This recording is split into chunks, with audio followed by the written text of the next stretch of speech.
What is happening out there, rotoscouts baseball fans? Welcome to a Thursday afternoon show, gang. Good to see everybody here. Cujo's out there, Lone Wolf hanging out in the chat. Good to see you guys here bright and early. A little later start than the last couple of days. Couple minutes late from the scheduled start time. Apologies for that. I was just throwing some confirmed lineups up on the website.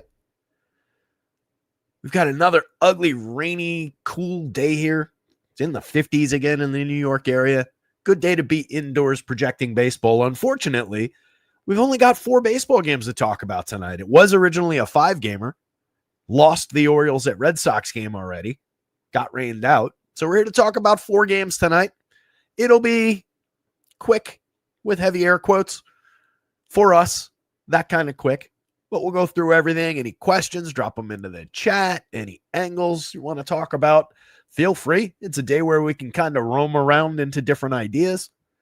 Whatever you guys want to do. Quick congratulations. Kevin Cash App. Our guy Kev, always in the Discord. Always asking questions about lineup configurations. Built a really sharp lineup last night. Took first place on DraftKings for $150 in, I guess it was one of the mini maxes. And then could be Travis on a roll lately. Travis took down $1,000 in second place in one DraftKings contest and entered another one and took down $3,000 in that one with the same lineup, I assume. That was the Mega Mini Max. So second place for $3,000 there. And then don't know what the name of the other tournament was, but he took $1,000 down in that one. So not too bad. Congratulations to you guys. Always, always, always share those screenshots. Share those wins. I don't send them out into the world at large. I probably should, but I don't. But I actually just like to see it when you guys do well. Makes me feel good. That was a good way to start my day today, especially after that disaster of a Knicks loss last night. Ugh. Fortunately, I had enough beers and a couple glasses of wine, and I didn't really remember exactly how it went. I remember what happened, but some of the details are a little bit fuzzy, and I like it that way. What an ugly disaster of a loss. First time in however many 100 games that was that a team up 14 with that little time left in a playoff game lost the game. Still had to be via a miraculous shot. Never seen a brick like that go straight up in the air like that and go in. Absurd. But anyway, we're here to talk 4 games baseball, not lament a bad start to the series for the Knicks. So let's get into this one. It is a ugly pitching slate, I would say. Some targetable spots, some ridiculous power showing for one of these teams. What was that update? Oh, all right. Lane Thomas back from the IL. We get AJ Smith-Shawver, who we liked a lot yesterday in this same spot for basically the same prices. Second on the board on DraftKings by a fraction of a point. First on FanDuel. Jack Flaherty against a gettable enough Guardians team is definitely a reasonable option. Bybee in the 3 spot, and then it gets real shaky. George Kirby's fantastic, but I don't expect him to go more than 5. We've got 2 guys making their debuts going against each other here, and then some shaky options down the board there. It's going to be an interesting one to put together. Probably a better day for FanDuel where you only need one of those pitchers. With the Guardians and the Tigers, an 8-run game. They're 3.84 implied total for Cleveland going up against Jack Flash. And then 4.25 implied total going the other way for the Tigers. Reasonable to expect some scoring in this one, but both of those pitchers are fairly high quality. So I could see both teams being held in check a little bit and that game going a little bit under. The Brewers and the Pirates is where all the action is. It's a 9-run game. The Brewers are drawing a 4.64 implied total. They're going up against Carlos Rodriguez. And then it's the other way around, right? Yeah, they're going up against Mike Burrows in his debut. And then it's Carlos Rodriguez going from Milwaukee up against Pittsburgh. And Pittsburgh is drawing a fairly healthy total at 4.45 implied runs. Gettable on both sides of that one. There's a little bit of buzz going around about Burrows because he's had decent strikeout numbers in the minor leagues, some of which was bolstered by an 11 strikeout game 2 starts ago. Every other start, He peaked at 7 prior to that. Every other start, 4 or 5. So there's some upside there, but there's also a lot of downside. He's at a 4+% home run rate this year in AAA while getting credit for pitching kind of well. So we'll see where the truth falls with this kid. But I'm intrigued by the power that we're seeing against him. It's going to be a popular spot, no doubt, on both sides of that game for bats.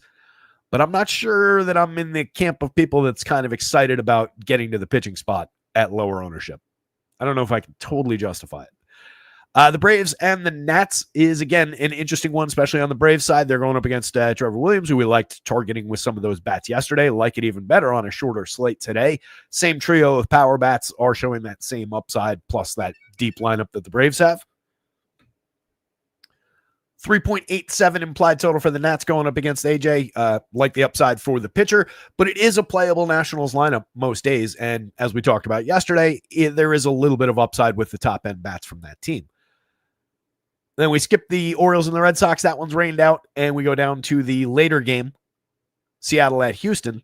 Again, the return of George Kirby, which is a very good thing for Seattle, for baseball in general. He's an excellent pitcher.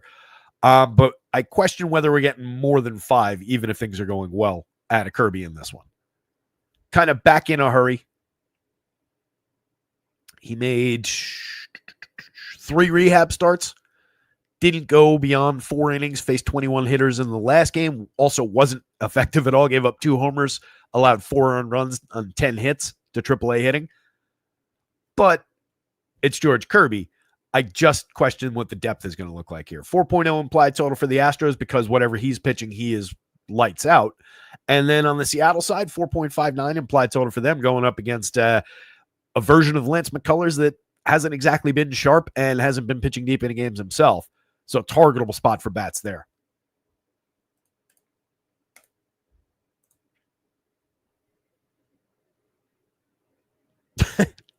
Cubs fan says, hey, I peaked at 7 also. Good stuff, buddy. Didn't we all peak in childhood? And then that's it. You hit like 10, it's all downhill from there. Hit the like button. Speaking of hitting things, subscribe to the channel. Give a little love if you haven't subscribed here at YouTube before. Subscribe. Just click that little subscribe button down there. Looking to get that up to 1,000. I feel like I'm saying it every day, harping on it more than I harp on subscribing over at the website. That's rotoscouts.com. Access to everything over there is under $1 a day. You get projections for every hitter. You get a home run model number for every hitter. All the pitcher projections, top stacks, power index, home run picks. We'll get into who's the home run pick of the day today. You probably guess what team he's coming from, since given that run-up that I did about the pitching. You get a lot for baseball. You also get basketball in there. You get hockey in there all the way through the playoffs for every main slate, every one of these showdown slates that's come up. Single games on both sites, on both those sports tonight.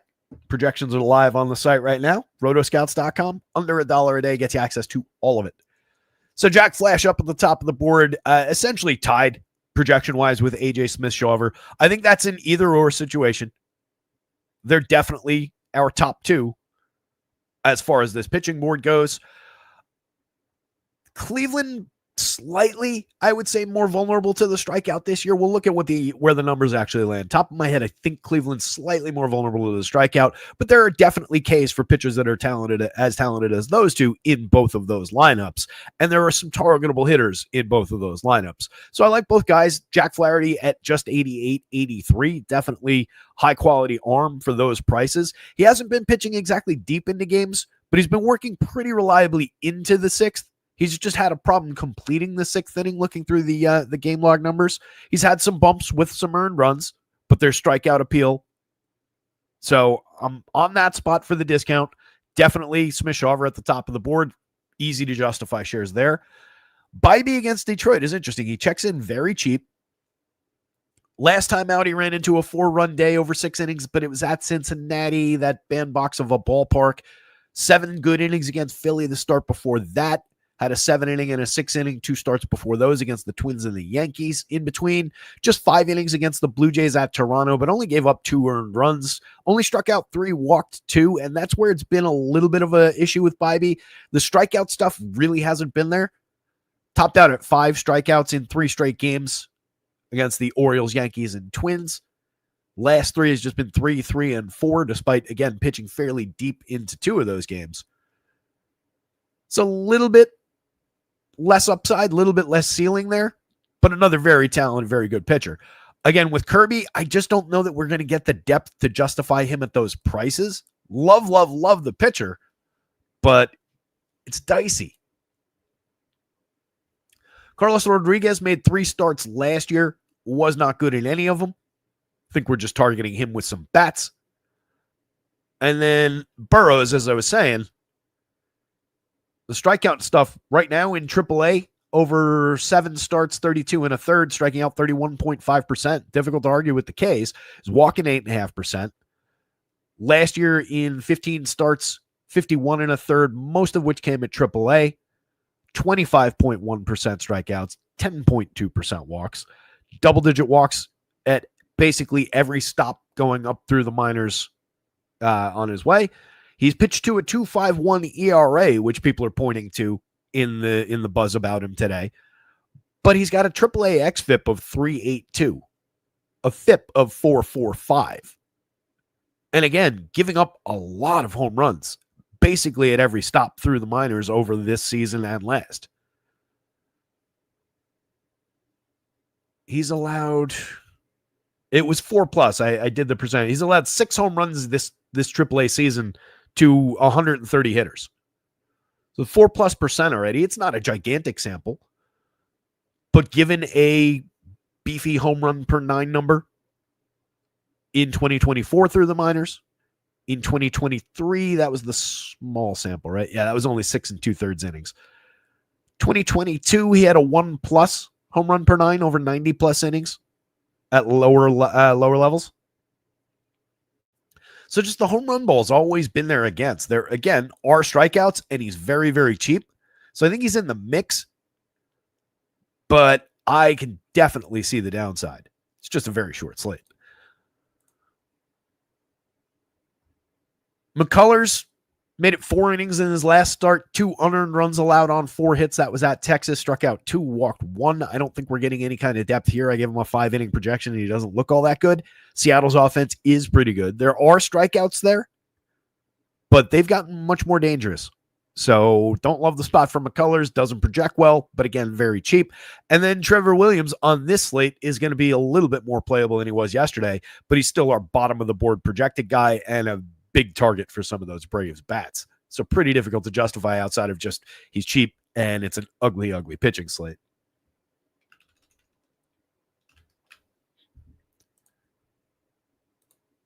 Power says, nice to see Lane Thomas back. Yeah, it's a good hitter.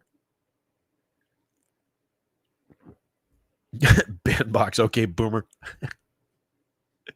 I didn't make up the term. That's what they call them. That's what a tiny ballpark is called.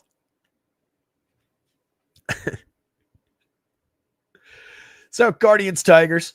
Both these lineup confirmed. Looks like we just got the Pirates in. Let me grab that. Pop that one in here.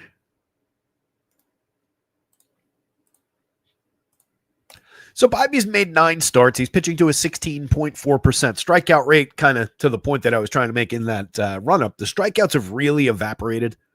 A 4.06 ERA, but a 4.70 xFIP under that, giving up a 5+% home run rate, despite keeping hard hits slightly under our threshold. Exit velo even further under that threshold. It's not a bad average exit velocity at 88.4.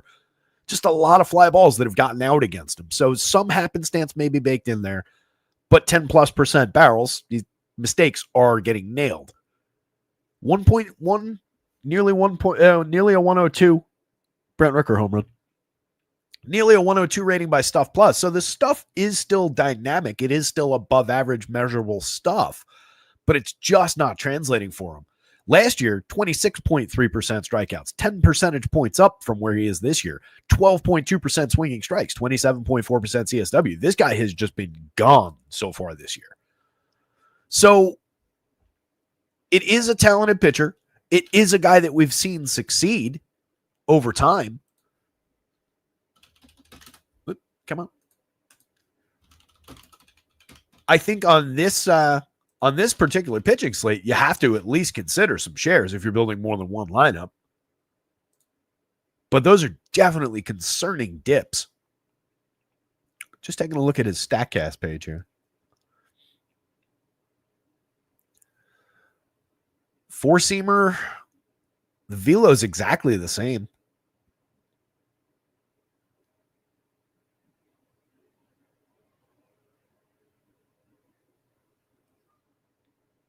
Cutter velocity's down slightly. He's throwing the sweeper more. But that's been a relatively effective pitch for him.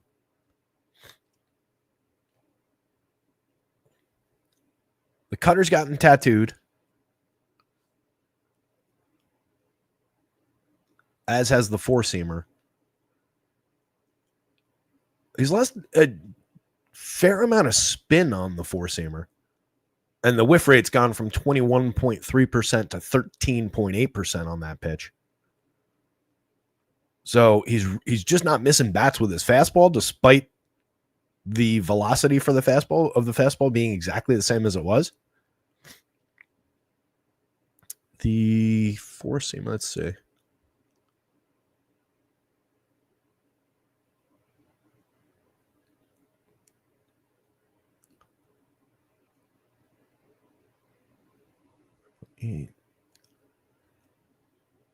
He's getting more movement on the pitch? That doesn't make sense.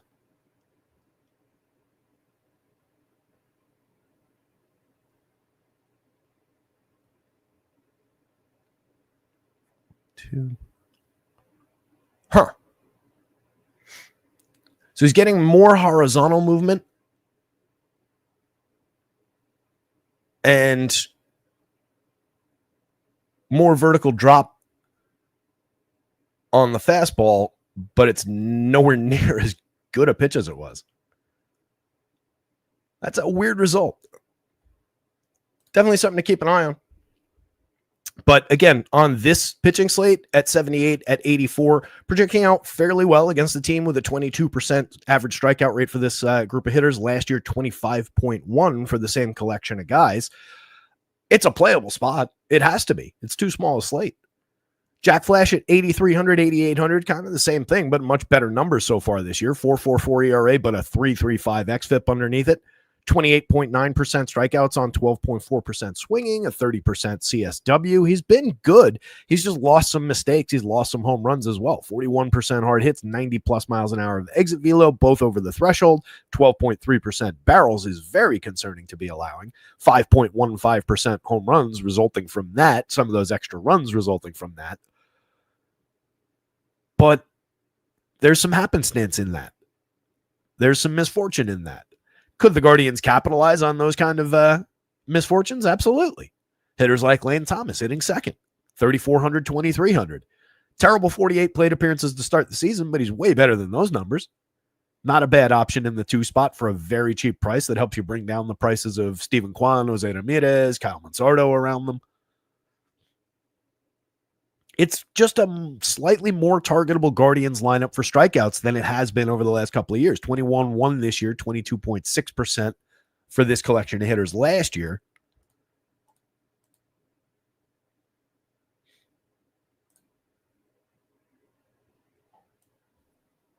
Is it going to be higher? Nope, 19.8%. I was right. Nationals a little bit more stingy than the Guardians. So it's a slightly more gettable spot than maybe it could be. But there is a fair amount of power in that Guardians lineup. It is a little bit threatening if you get the days where Flaherty's making those mistakes. You could definitely get burnt for a few runs here, for a couple home runs in this one. So I don't mind Guardians bats at 3.84 implied runs. Tigers bats definitely on the board at 4.25 against this version of Bybee. Steven Kwan at 46 at 3,000 on FanDuel, buying an excellent hit tool with a little bit of power in that bat. He's got 4 home runs on the board. Just a 122 ISO. He's more of a hit tool guy. but we've seen enough of it that it's believable mid-teens power and that he can turn on and off when he wants to. 349 xWOB under the coverage, creating 37 runs 37% better than average via WRC plus. Striking out under 10% of the time. Steven Kwan's terrific. Not all that expensive either. For 3,400, 46, 58 as a 3-man, that comes down already to exactly 4,600 apiece. And then you get cheaper as you go down the lineup with additional parts. It's not a bad stack. Thomas last year, 528 plate appearances, hit 15 home runs, stole 32 bases. The slash line left something to be desired, especially compared to the year before. Just 237, 309, 400, just a 163 ISO was actually 1% worse than average for run creation.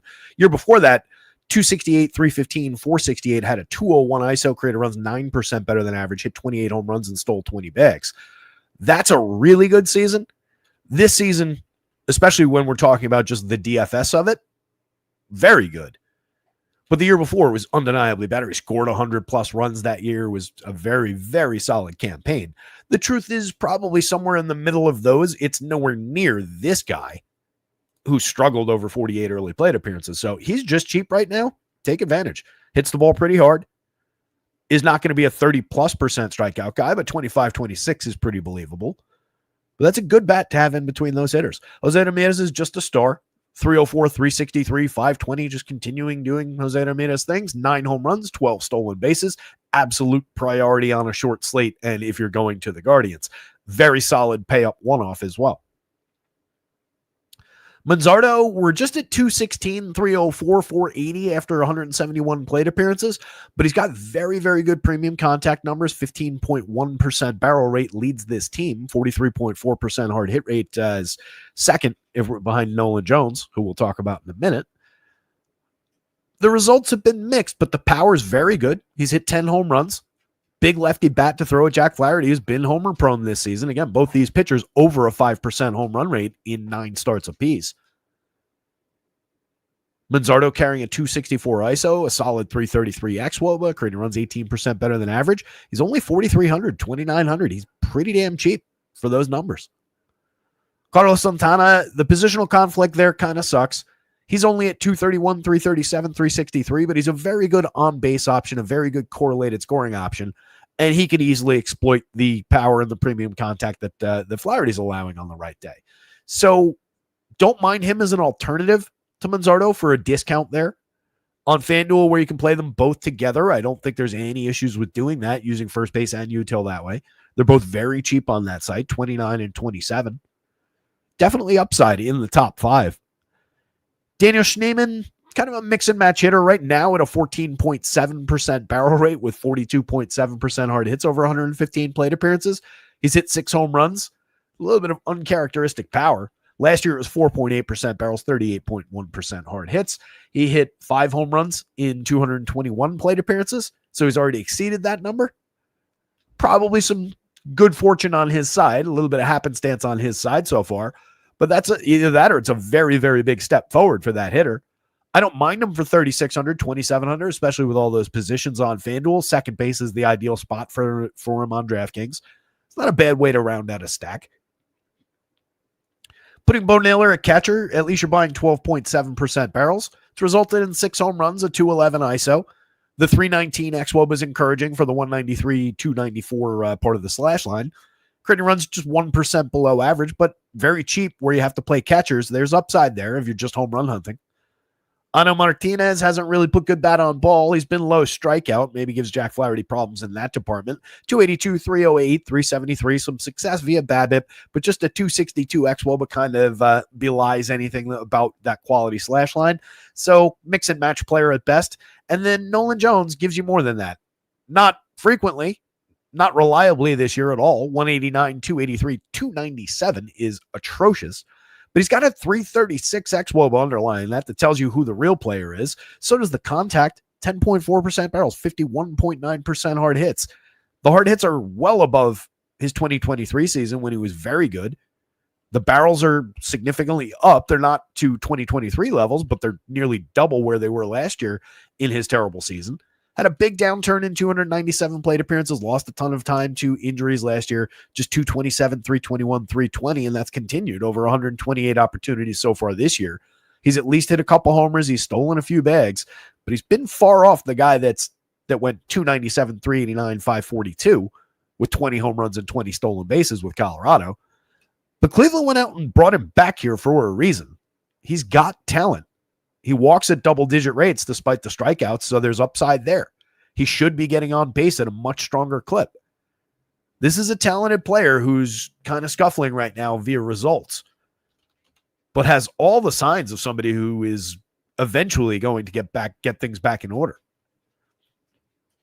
His batting average on balls in play, a not terrible 257, but you need BABIP to be higher to have good numbers here.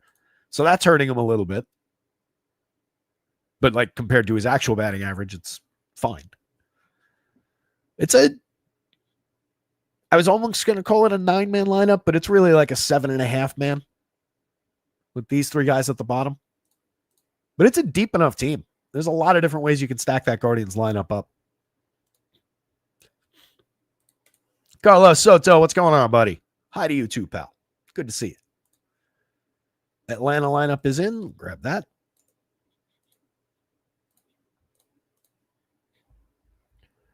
On the Tigers side, I think we can see a little bit more clear-cut upside. You'll probably also see a little bit more popularity, but everybody's going to be popular on a 4-gamer.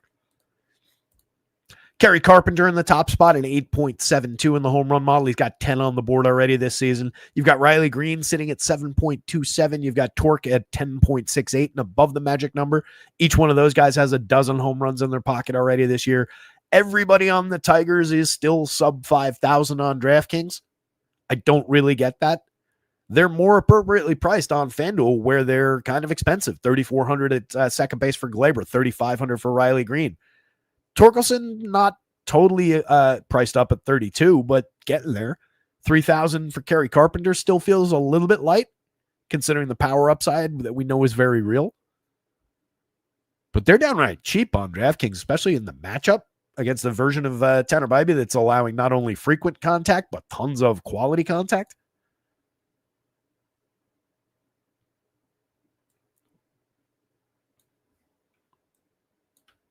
The fact that I can get their 4 best bats for an average of 45.75, so 4,600 a piece, and then bolt on someone even cheaper, it's pretty great. Like, I'm not going to use Javi all that frequently at 44 from the 9 spot, but he's playable down there. But where I'd be really interested as a 5th man is any of these cheap options here. It's unfortunate that you can't have Colt Keith in that mix on DraftKings and Torkelson at the same time with the positional conflict. But you can grab a cheap catcher with a little bit of pop in the bat for 38, bring that down to 44.20, so 4,500 a man. Trey Sweeney is a very playable option at short on a thin slate, 43.20.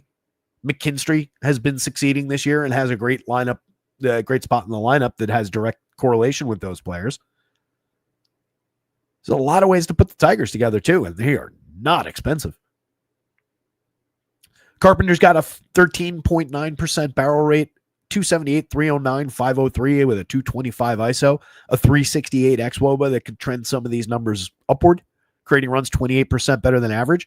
Everybody in the lineup is way above average for run creation via WRC Plus, except for Trey Sweeney, who's only slashing 242, 303, 350, but has 4 home runs and 175 plate appearances, has put average bat on ball so far, but is a better player than this, has more talent than this.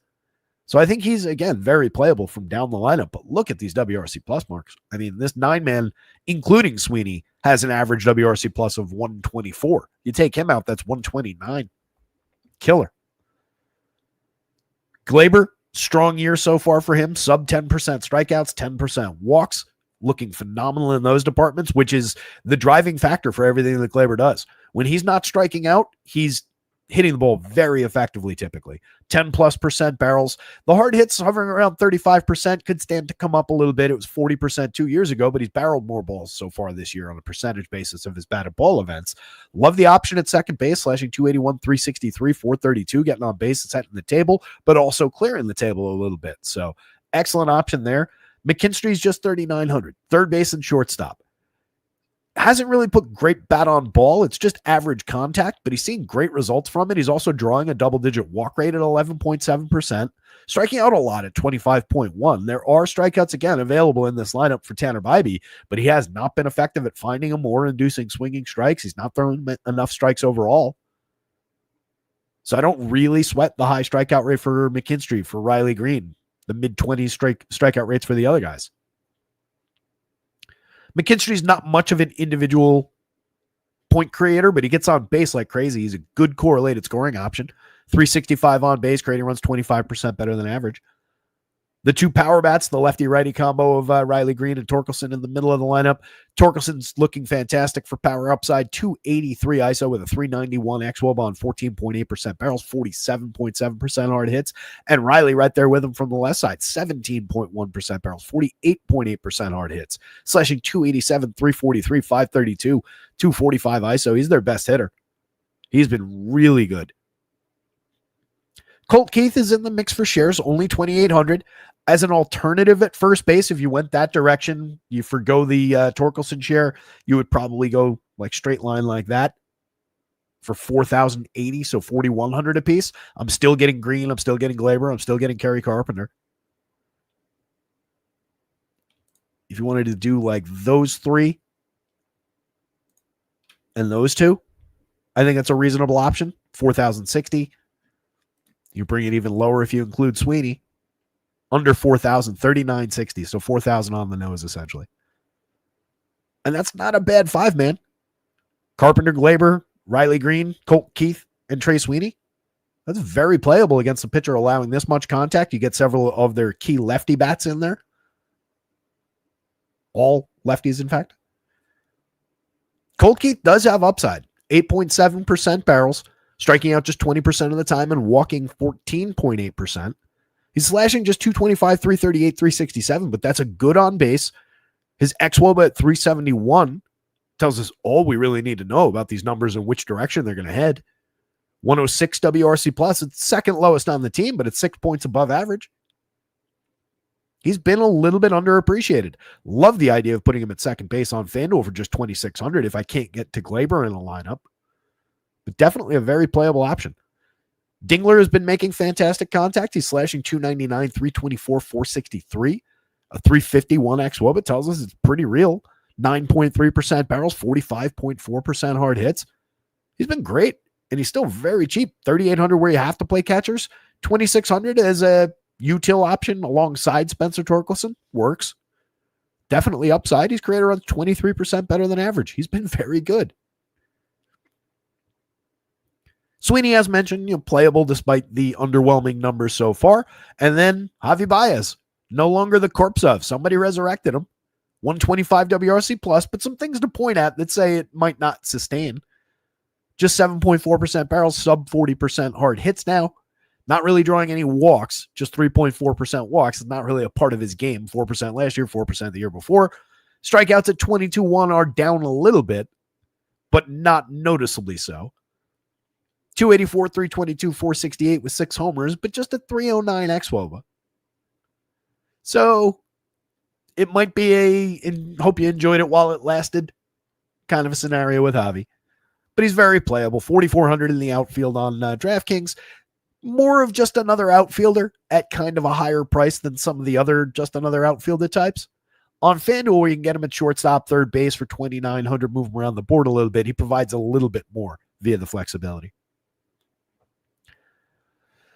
We gotta use these pitchers, so let's go.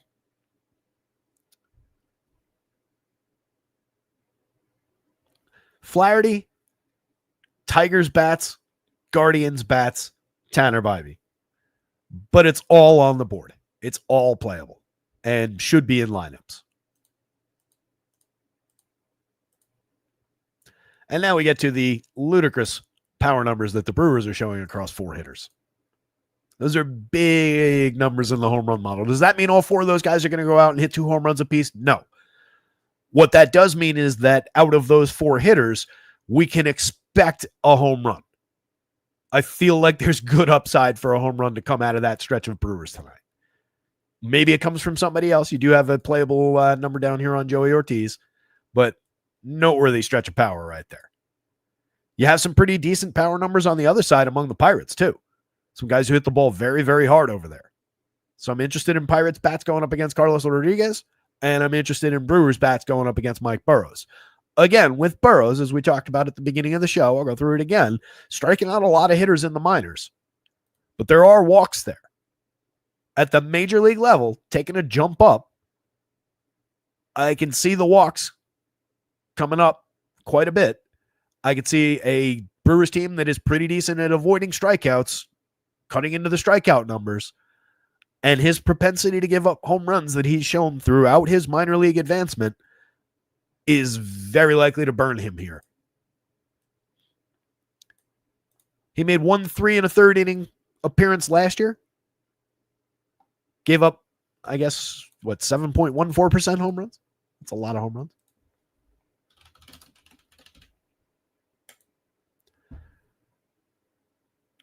I guess I should have grabbed this game log. Yeah, it was 1 home run to 14 hitters. 2 runs, 1 of them earned. Struck out just 2 and walked 3 in 3 1/3. I feel like that's very likely to be the story of Mike Burrows again today. That's the kind of start that I think these numbers are telling us about. And then you get into the Pirates bullpen with some quality Brewers bats from there. I do think at the very, very cheap prices, you could throw some darts at Burrows and hope for the best with strikeouts, hope that you get 5 innings. In the minors this season, he has 1 5-inning start. It was his most recent outing. He went 5. He gave up an earned run on 4 hits. He struck out 5. He walked 1. 4 2/3 faced 20 hitters the start before that. Again, that's the game that really spiked the strikeout rate with 11 Ks in that one.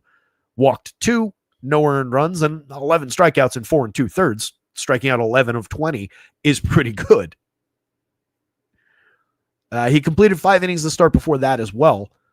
Faced 17 hitters, 1 earned run, 7 strikeouts, walked 0 in that one. So very strong strikeout to walk over those 2 starts. But the starts before that, 3 innings, 4 1/3, 4 1/3, 2 1/3, 3 2/3. Very short, managed kind of outings. Just striking out 5 of 11 hitters over 3 innings is not bad. Helps your strikeout rate, but also not a lot of depth. So bumping up to the major league level against a team like the Brewers, that good enough. Don't love it. Still no Brewers lineup in. We do have the Pirates. Carlos Rodriguez is in here somewhere as well. So 3 pretty weak appearances last year. At San Diego, 4 innings, 4 earned runs, 2 strikeouts, no walks, 2 home runs allowed, 4 2/3 against LA, the Angels. Faced 21 hitters, gave up 4 earned runs, 5 runs total on 6 hits, struck out 3, walked 2, and allowed a home run. Pretty bumpy. This year in AAA, he is pitching to a 1.99 ERA, but a 4.40 xFIP. 45 1/3, 8 starts, 9 outings. He's only 23, so it's not like he's mismatched age-wise. He's striking out 25.5%. He's walking 7.8%. Those numbers are perfectly fine.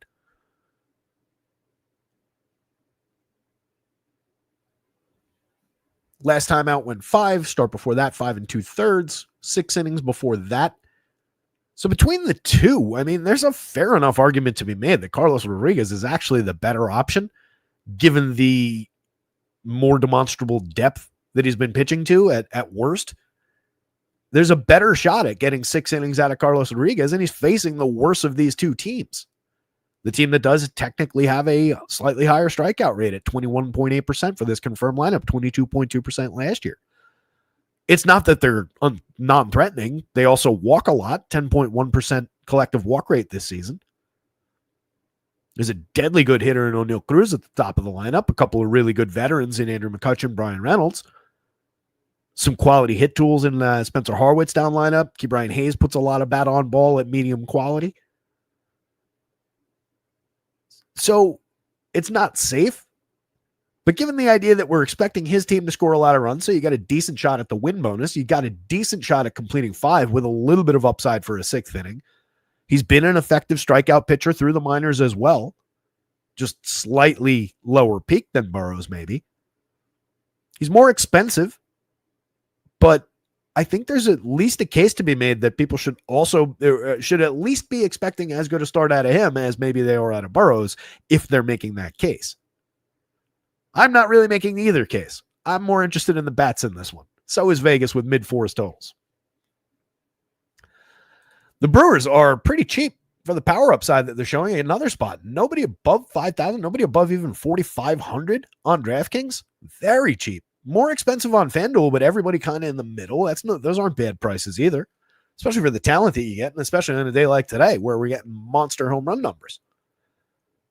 Bryce Turing's getting on base very effectively this year. 363 on base. He's already swiped 13 bags. He's hit 4 home runs. He's putting much better bat on ball so far this year.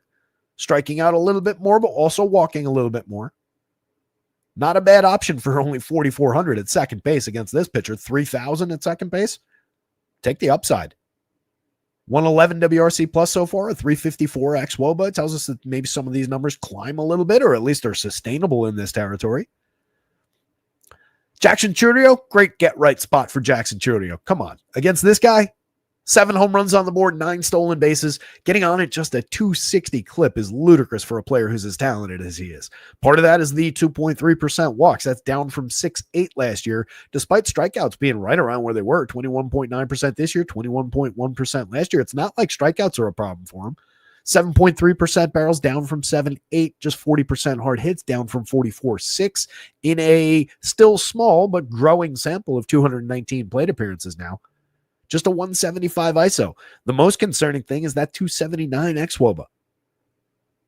It's gotten ugly in a hurry for Jackson Chourio. 17 points below average via WRC plus.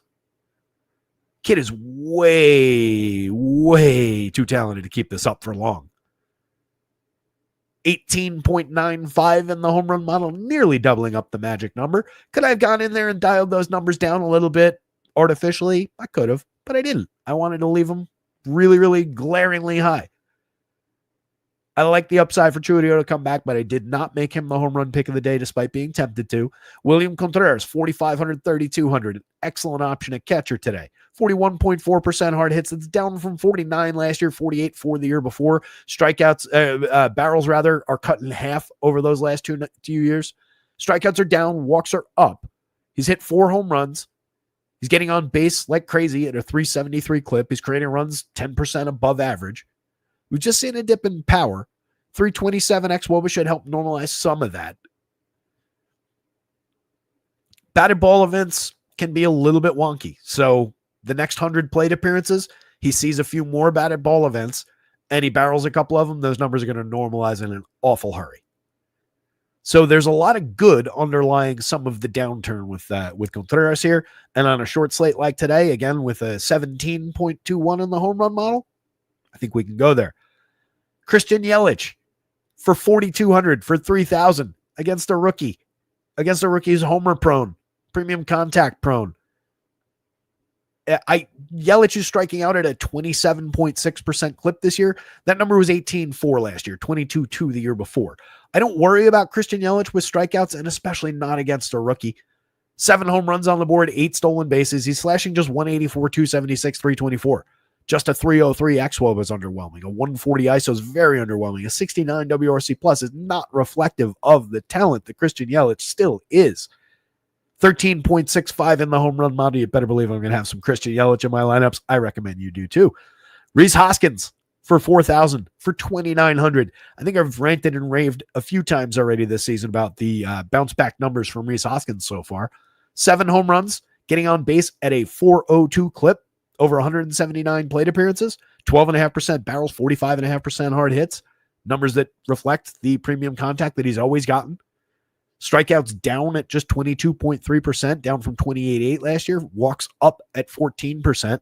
He's always been a 3 true outcomes kind of a hitter. He's seen some success this year via BABIP as well. 300, 402, 500.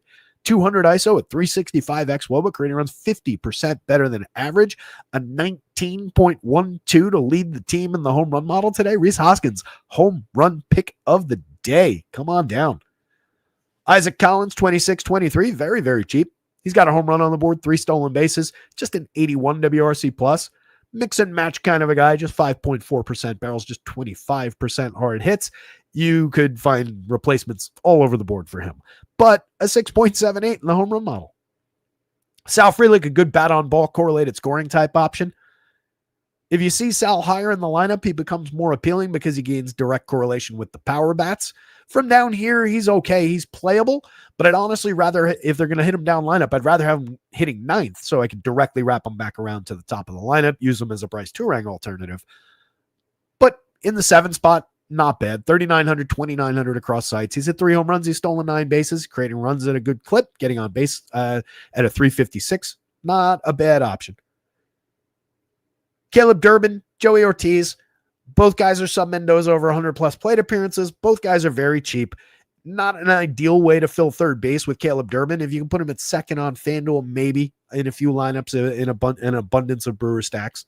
Joey Ortiz, kind of the same thing. Not an ideal shortstop, but at least very cheap. Second base is a little bit more appealing on FanDuel for 25. He does have a 7.95 in the home run model, but he's only hit 1 this year. He's carrying a .046 ISO, a 267 xWOBA, just 2.3% barrels, down from 4.6 last year, down from 8% the year before. Hard hits are way down. Difficult to have any kind of faith in Joey Ortiz.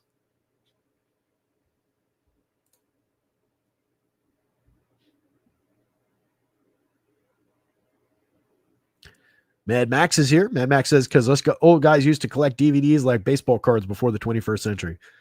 Are you talking about those giant piles of DVDs behind me? Larry C says, why does Terry have so many? So he's answering that question.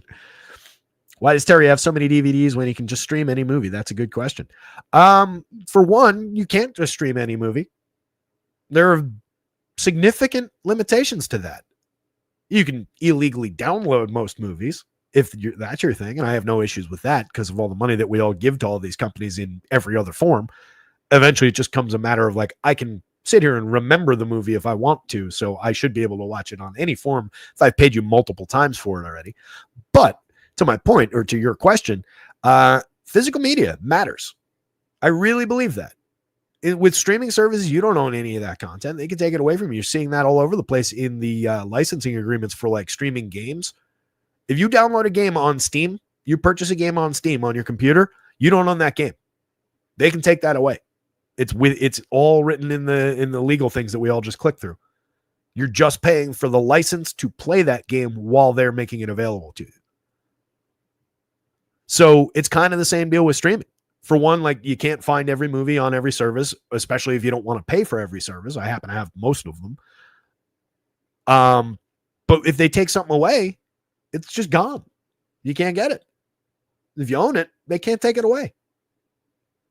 Seems straightforward enough to me. Plus, yeah, it's, as King of all trades and Mad Max are saying, just kind of a collection too. Most of those were purchased used for $1 or $2. There was a great used DVD section that's probably no longer there at a place called Tunes in Hoboken on Washington Street. And I would go in there, once a week, getting off the bus, coming back from work, and just pick up 2-3 movies that, it's all movies that I know that I've seen before that I like.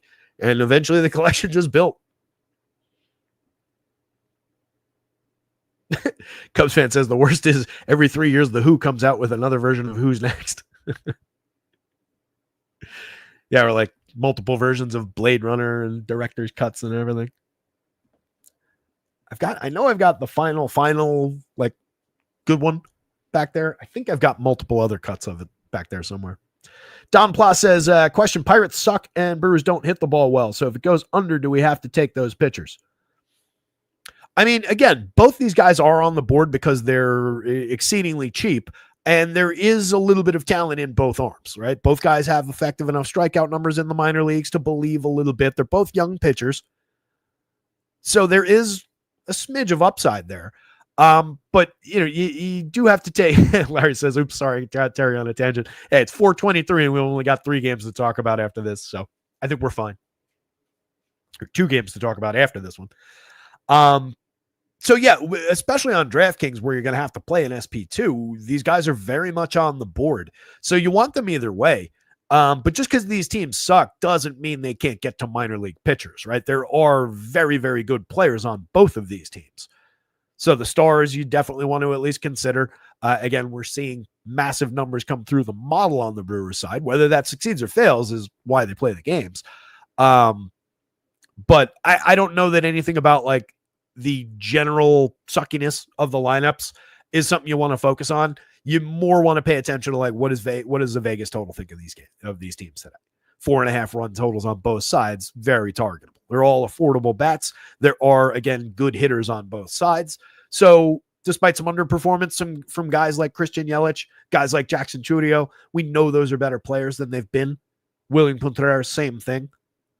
So you just kind of take more of what you know, what the numbers are telling us. And it becomes more of just big mix of everything. And this one's going to be playable again because 4 games on the slate. Oh, Savali's opening now? Well, that's a change.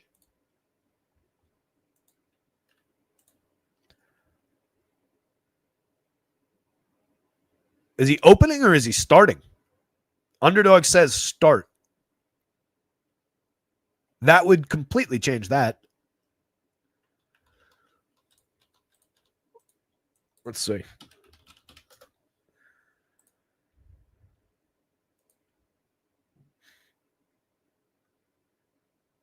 He last pitched in the show on March 30th and went 3 against the Yankees. He pitched on the 14th, so full rest. Went 5 in AAA. I think this might be a full start. I think that's a change.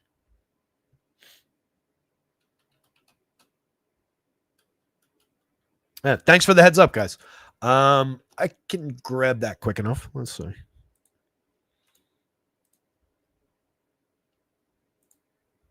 Just need that link.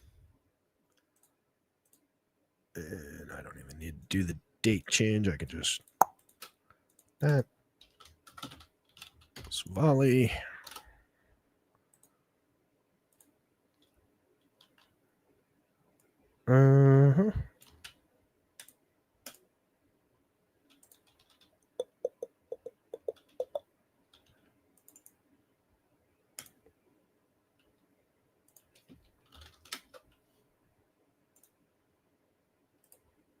Bear with me as I get this in here, guys.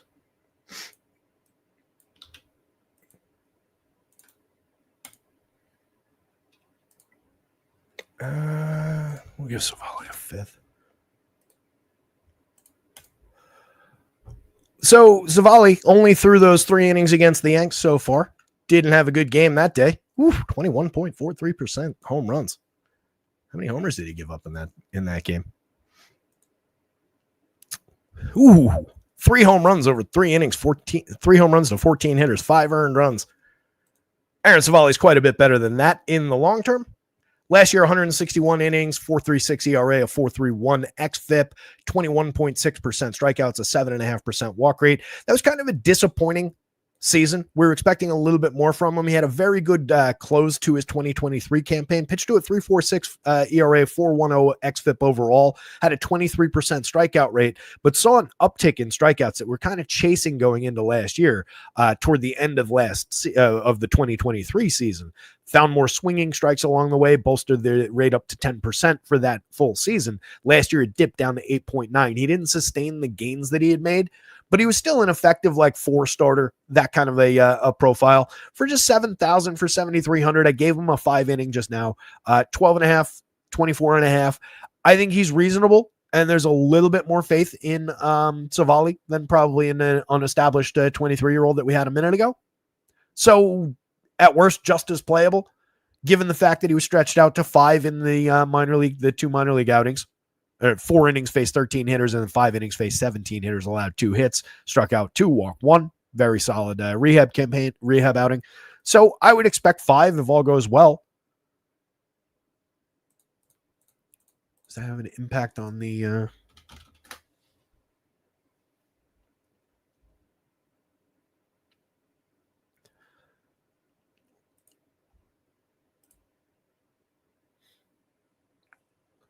It moved slightly. It's now, what was it? Minus 107, minus 101. So both teams still in the mid 4s. Actually, a slight gain on the Pittsburgh side of that one. Oh, wait, I got to move those. Because you're getting a tutorial on how the model works today. So 4-5-1 implied total now for the Pirates. That might have been from before that change. I didn't update it in the last couple of minutes before the show. But both teams still very effectively on the board for bats. And looking at the Pirates bats, we get to O'Neill Cruz for 6,300. He's hit 8 home runs. He's stolen 18 bases. Getting on at a 350 clip is terrific. A 200 ISO, a 381 xWOBA under the covers. Tells us that week average should come up, but even if it doesn't, we don't really care. Walks a ton, strikes out a lot, but right now, 3 true outcomes for sure. 22.5% barrels, 59.6% hard hits to go with all the Ks and the walks. Love the upside for the player in an ongoing sense. An elite swing, a member of that group of elite swings that we've talked about a bunch of times. 3,700, 3,500 apiece for Andrew McCutchen and Brian Reynolds completely offsets any concerns about 6,000 up there because you stack those three and now you're getting everybody for 4,400 apiece, and there's no issue in the world paying 4,400 for Andrew McCutchen and Brian Reynolds when you're paying similar prices for Jackson Chourio, Christian Yelich, etc. 3 home runs on the board so far from McCutch, slashing 243, 344, 357, getting on base at a very effective clip. Just 3 points below average for run creation so far this year, but a 354 xWOBA. We should see an uptick in numbers. He's not striking out at 17.7%, 12.2% walks, putting good wood on the ball, 10.6% barrels, 41.6% hard hits. Still an effective player. The cut in strikeouts without losing any of the walk rate has been very effective. I'm kind of surprised the WRC Plus is substandard, but he's very cheap. Reynolds has not been good this year, but we know he's better than this. He has put good bat on ball, 11.8% barrels, 44.1% hard hits. The barrels are up from last year. The hard hits are within reach of the last 2 seasons. Strikeouts are definitely up, walks about the same. It's resulting in 203, 268 on the front side of that slash line. That is not at all characteristic of this hitter. He's got a 343 xWOBA to alleviate most of those concerns. He has hit 6 home runs. He's stolen 3 bases. The 61 WRC Plus is glaring, but it's glaringly uncharacteristic. Love Brian Reynolds at such a cheap price, especially against Aaron Savali, and maybe we see that Carlos Rodriguez kid for a couple innings too. Joey Bart having a tremendous 153 plate appearances, 262, 373, 338. The 1 home run, the .077 ISO doesn't really reflect the quality of contact that he's made. 10.6% barrels, 45.7% hard hits. To just get that kind of a result in terms of extra base hits and home runs is a little funky for that kind of contact. 350 xWOBA tell you that same story. Last year, he hit 13 home runs and 282 plate appearances. That's a much better result from that kind of contact. And those numbers were below where he's been this year. So you should see a big surge for power at some point if he continues making that kind of contact. Spencer Harwitz, just a good hitter. 15 plate appearances, pretty empty so far. In 381 plate appearances last year, he had 12 home runs, 265, 357, 433. Greater runs 27% better than average. He's not a star power bat, but that's a nice effective uptick in his home run results over what the general expectation was, which was more of just a hit tool focused player. We'll see what he is overall this year because it came on just 8% barrels, 36.3% hard hits. So it's nothing to get too excited about, but he should be very low strikeout, pretty high walk, good bat on ball. He's very, very cheap for his skill set at 2,200, especially on FanDuel at 25 when you can put him at second base. Really interesting bolt on for the Pirate stack here. You have to forgo somebody. For me, it would probably be Joey Bart, despite being very good. And I would go probably shortstop for Cruz, but it's nice to have the flexibility. And then the 2 outfielders and second base. And I'm paying just $28.50 a piece. So $2,900 a piece for my 4-man on FanDuel. And I'm getting O'Neill Cruz, Andrew McCutchen, and Brian Reynolds with it, with a very effective Spencer Harwitz. I think I would rather have Harwitz than Ke'Bryan Hayes. Hayes does put bat on ball frequently, 20.1% strikeouts this year, 18.9 last year, 19.8 the year before.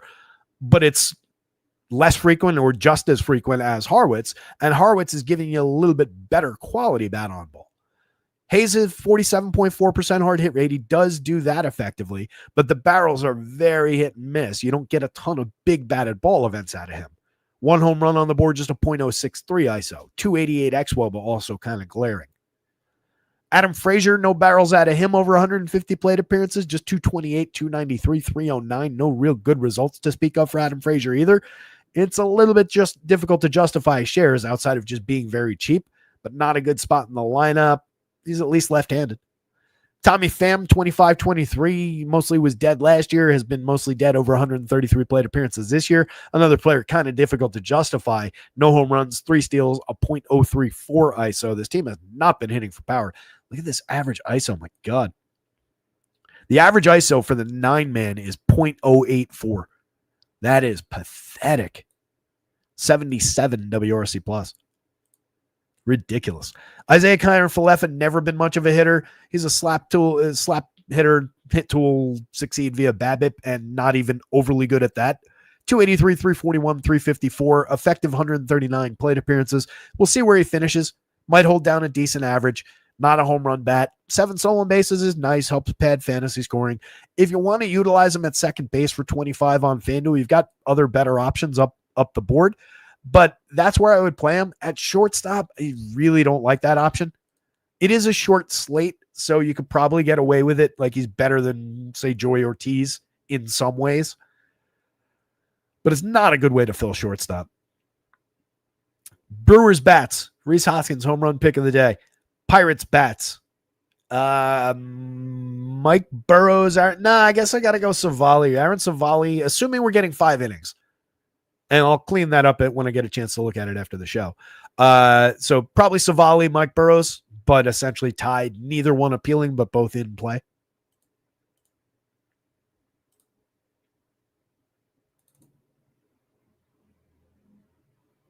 Okay. So Larry cleaned it up for me. He's in Savali will throw 75 to 85 pitches. Rodriguez will follow. That's according to the Milwaukee beat writer. So I would probably go back. You saw me change the 4.5 default number to 5 for Savali. I'd probably pull that back to 4.5 innings, given that pitch count and the fact that they are counting on Rodriguez to pitch a couple of innings there. So maybe it looks more like 3 innings for Savali. Maybe it looks like 4, but that would take him down a peg. It's just I don't think you go to Rodriguez in that scenario because he was priced in the 7s as well. So it's not like you get an effective follower price for him. So it kind of knocks both the pitchers down if that's going to be the pitch count. And again, just the upside with 4.5 runs on the board for the opponent could push Savali out, knock him out of the box even quicker. So maybe you do get more depth from Rodriguez if that happens, but then what does your actual, upside toward a win or anything like that look like? Braves, definitely appealing. You can see 3 guys, the usual suspects, above 10. They're essentially exactly the same numbers they were when we talked about this yesterday. You could very much go to yesterday's show and forklift this segment out and get pretty much the same breakdown. Confirmed lineups on both sides. Trevor Williams, probably a little more playable than he was yesterday. 5.91 ERA, but a 4.05 xFIP underneath it. And not good, but effective 18.4% strikeout to just 5.8% walk. That's a reasonable strikeout to walk for a back end of your rotation type pitcher, which is what he is. He's not good, but he's also not completely terrible. He doesn't give up all that much premium contact. 40.3% hard hits is a little bit above the line. The exit velo is definitely at 90.4 above our threshold, but just 5.2% barrels allowed so far this year, a 2.43% home run rate against. Last year, over 66 and 2/3 and 13 starts, that was just 115, despite pretty similar numbers, which 6.6% barrels. Year before, in 30 starts, it was a little uglier, 10.2% barrels, gave up a 5.16% home run, had a 5.22 xFIP under a 5.55 ERA.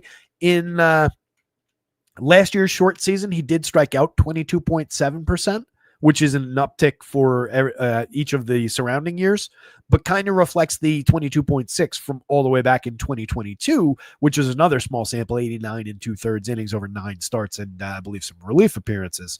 So maybe we could see a 1 in 5 strikeout type day. That's on the table for him, at least. There are some strikeouts in this Braves lineup, especially among some of their better hitters.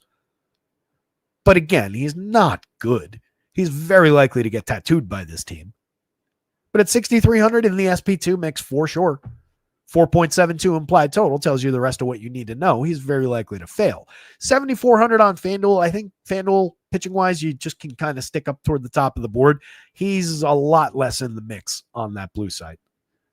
AJ, much different story. 9,800 on either site, 24.8% strikeouts, still walking too many at 10.6%. We talked about the stuff plus number being surprisingly low for as talented as he is. And we talked about where that number on yesterday's show, where those numbers were across 4 of his 5 pitches in spring training, as measured by one of the stuff plus models that's out there in the world. So I expect better numbers as we go forward. He's already inducing a 12.4% swinging strike rate, throwing plenty of strikes overall at a 29.1 CSW, 2.33 ERA, but that 3.75 xFIP does stand out. That's kind of in line with what we've seen in the past. So I do think he's a very talented pitcher. I do think he's totally justified at 9,800, and I think our results end up trending upward. He's given up a lot of hard hits, 47.6% hard hits, 90 plus miles an hour of exit velo, 8.7% barrels. Hasn't cost him just a 1.86% home run rate allowed so far. But you could easily see some of that contact translate into power for hitters like James Wood, who has a dozen home runs already, 8 home runs on the board for CJ Abrams. There's not a lot of power going down this lineup, but a guy like Nathaniel Lowe could capitalize on that. You could see something from Josh Bell. So there's enough threat that Smith-Shawver is not perfectly safe. It's not like he's, peak form Jake DeGrom from years ago against the White Sox. It's not that kind of a day, but he's one of our best pitching options for sure.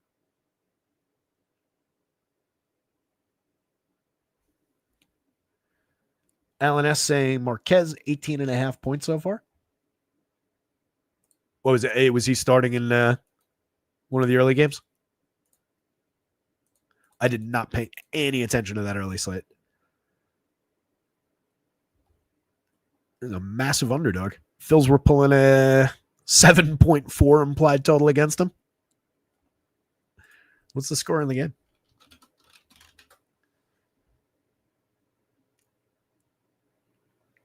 1-0 Phils in the 7th. Goddamn. Is it the return of Emma Marquez finally? 6 1/3, 5 Ks, 3 hitter. The run was unearned. 2 walks. It's a good outing. Got to give it to him. He's been pitching terribly. Wouldn't have been recommending him, I'll tell you that much. So AJ very much on the board, very much representative of one of the top options on the board. He does top the FanDuel slate, slightly off by a quarter of a fantasy point from Jack Flaherty on the DraftKings slate. Either way, those are your 2 top options. And then you're just kind of rolling the dice with Bybee and with anything else. So a lot of shares of Smith-Shawver in the cards for me. Praised bats with Alex Verdugo up the top. He's already, again, started to normalize. Down to 257, 314, 330 after a hot start, and 81 WRC+. He was never good and was not going to continue the good start that he had. 10.2% strikeouts is kind of appealing. 6.8% walks, especially against a lower strikeout pitcher, sub 20% strikeout pitcher or thereabouts. So Verdugo will be in the mix for some contact, maybe for some table setting, correlated scoring with the trio of power bats here. But that's really the extent of his appeal. 3,800, 2,700. He's perfectly priced for that. It's fine. It's an inoffensive overall choice, but he's not a priority. He's just there. Austin Riley, absolute priority. Matt Olson, absolute priority. Marcell Ozuna, definitely prioritize him as well. 8 home runs on the board for both of Riley and Ozuna. Olson has 10. He's got a 217 ISO. Both the other guys underperforming their ISOs, but also underperforming those xWOBAs and underperforming their premium contact numbers.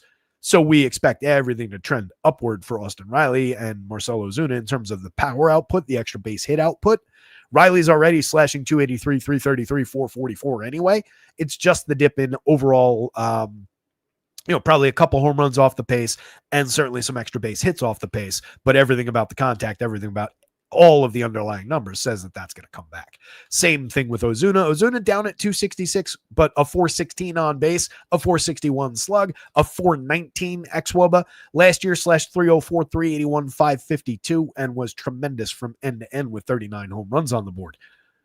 Drake Baldwin, better than a mix and match quality catcher. 90 very good plate appearances so far, 357, 400, 583, a 226 ISO, 5 home runs, some of the best contact on the team so far this year in his small sample of batted ball events, 12.9% barrels, 61.4% hard hits.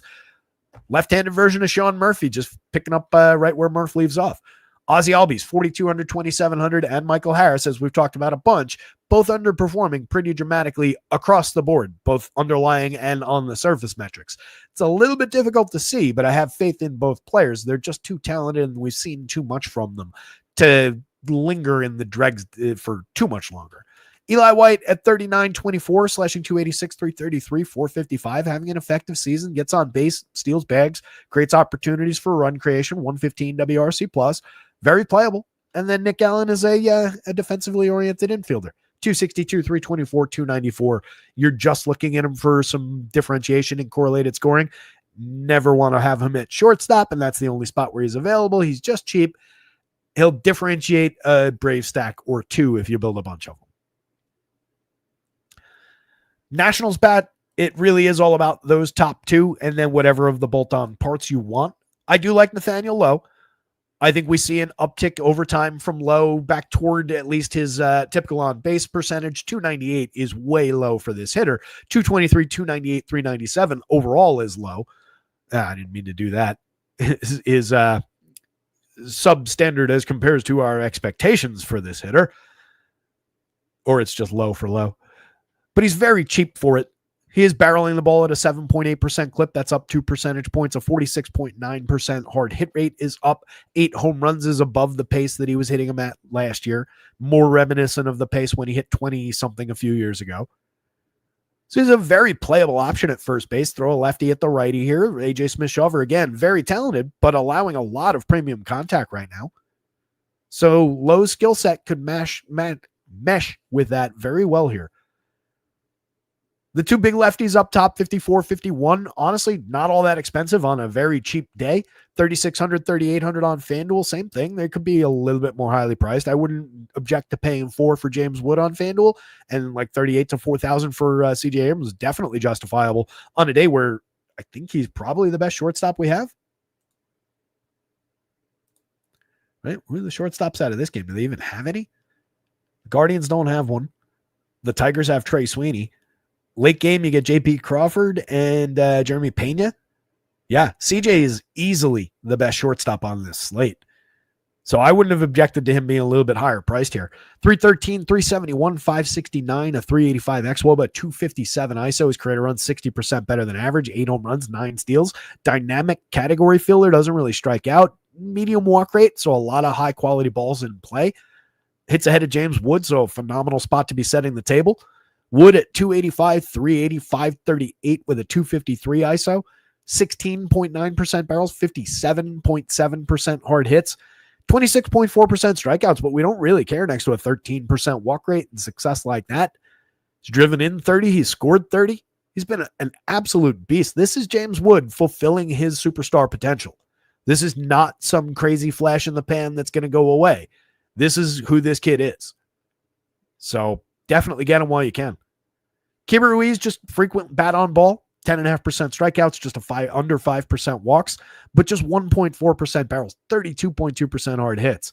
He just succeeds via BABIP, but if you're looking for against a pitcher that's going to be super popular, a contrarian option, and you're just looking for it on a short slate to put the ball in play 4 times, Keibert Ruiz is your guy. That's what he does. 3,600 where you have to play catchers, 27 where you don't, playable on both sites. You do have multiple first base options on both sites here. So even on FanDuel, there's a little bit of back and forth between Lowe, Keibert, and Josh Bell. But it's a little bit more playable. Well, actually, it's the same thing, really. The back and forth between Nathaniel Lowe and Josh Bell on DraftKings, and then you have Keibert at catcher if you want him. Luis Garcia not succeeding like he did last year, but is putting decent and comparable bat on ball. 6.2% barrels, 42.6% hard hits over 165 plate appearances. Compares favorably with 8% and 41.2 last year. Still up from the 5.8, the 35.7 from 2 years ago. Strikeouts are actually down. Walks are actually slightly up. He's just at a 230, 279, 358 slash line that makes it difficult to see. 338 xWOBA is very encouraging, though. 4 home runs, 6 steals. There's a lot of good in there. Definitely playable at second base, 3,400, 2,800, another lefty against this righty. Bell, mix and match caliber, I would say. 8.6% barrels is fine, but it's not overly appealing. 6 home runs is fine, but a 148 ISO, just a 302 xWOBA, slashing 155, 255, 303. Results have been bad. Underlying metrics are meh. There's not a lot to love here, but he's a playable piece, and there is some pop there. 10.6% walks. He can maybe get on base. He is striking out a little bit more this year, but just a mix and match option. Robert Hassel the third, 2,000 on both sites.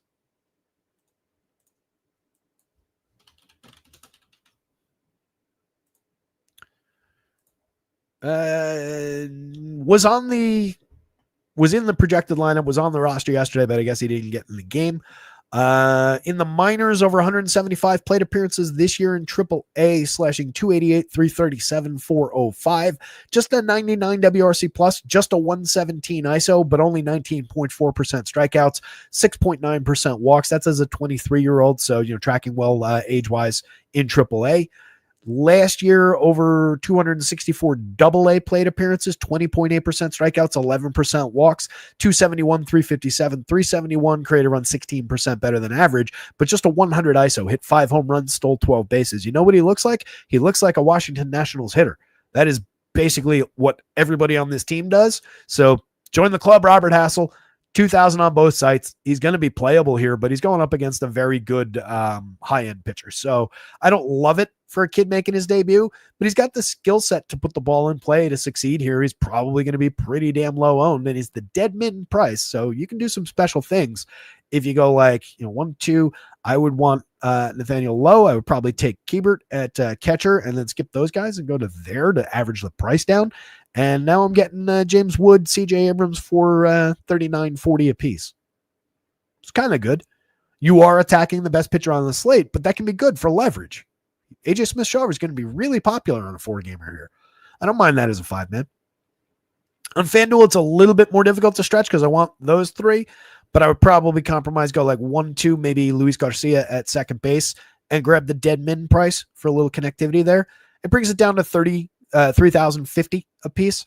So a little bit of savings on Abrams and Wood, but I feel like it's more effective with the full 5-man purchasing power.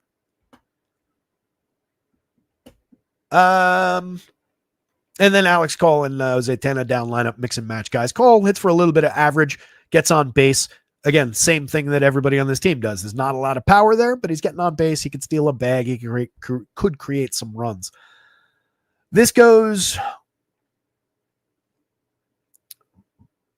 Since it's such a short slate, I'll put the pitcher on top. AJ up top. It's either AJ or the Braves bats. They're essentially tied. Braves bats next, Nationals bats after that, and then and only then Trevor Williams. But I do think, again, especially here at 63, where you have to pick an SP2, I think he's on the board. Again, he's not as bad as that 5.91 ERA, but he is as weak as that 18% strikeout rate. This game rained out. Do not play it. That's why everybody's gone. Last game up. Do we have these lineups? Let's see. We do. Look at that. So there's a little bit of a gap. The first 3 games all start at 6:45 or 6:40, 6:40, and 6:45. And then we wait until 8:10 for this one. But it's kind of a sprint slate anyway. But this is the late night hammer, technically.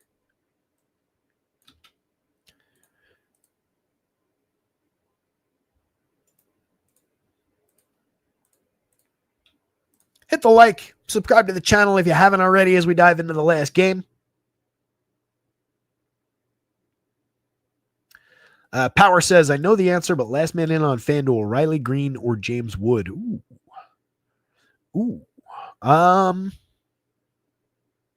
Probably Riley Green. But it's not close. I think I would just rather attack Tanner Bybee than AJ, just given the frequency of contact that Bybee is allowing. They're allowing similar premium contact. I think Bybee's hard hits and exit velo are significantly lower, actually, but a pretty high barrel rate allowed, and obviously a bunch of home runs so far. Technically, Bybee's measuring out a little bit better via Stuff Plus.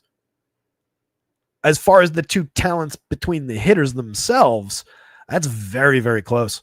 I like both those bats quite a bit.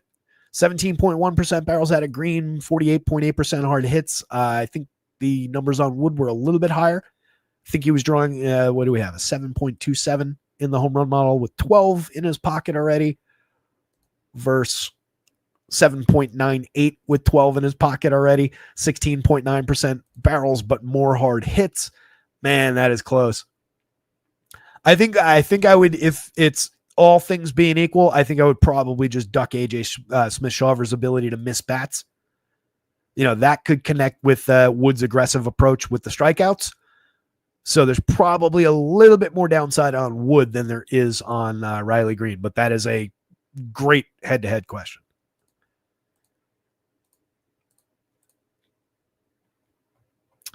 $4.59 implied total for the Mariners going up against the corpse of Lance McCullers. The stats aren't coming. Pain in the ass.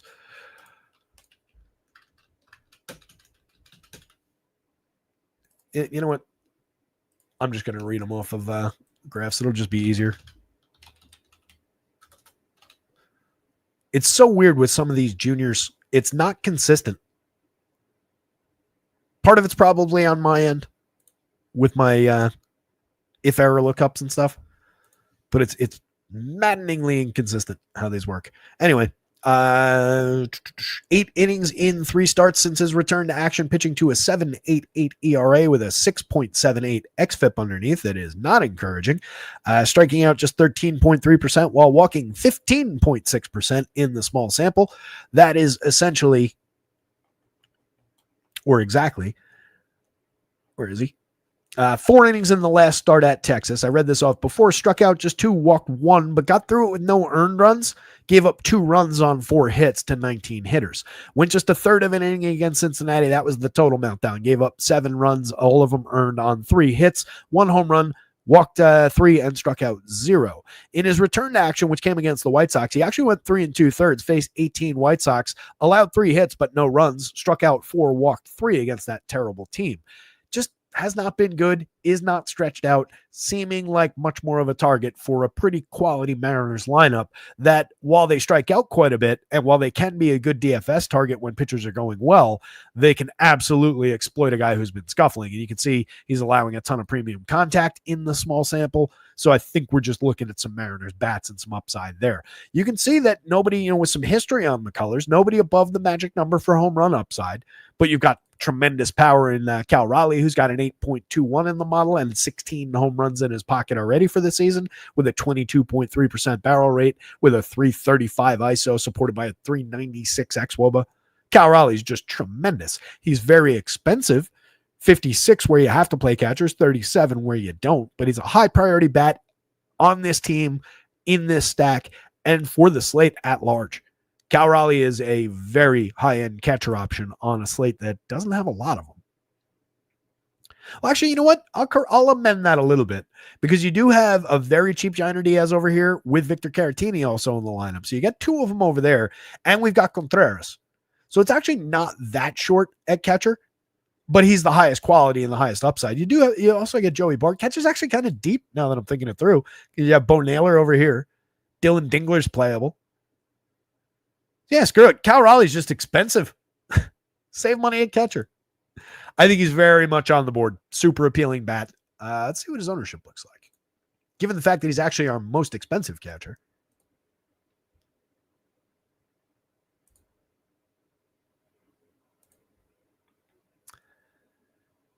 We'll go DraftKings where you have to play him or have to play someone.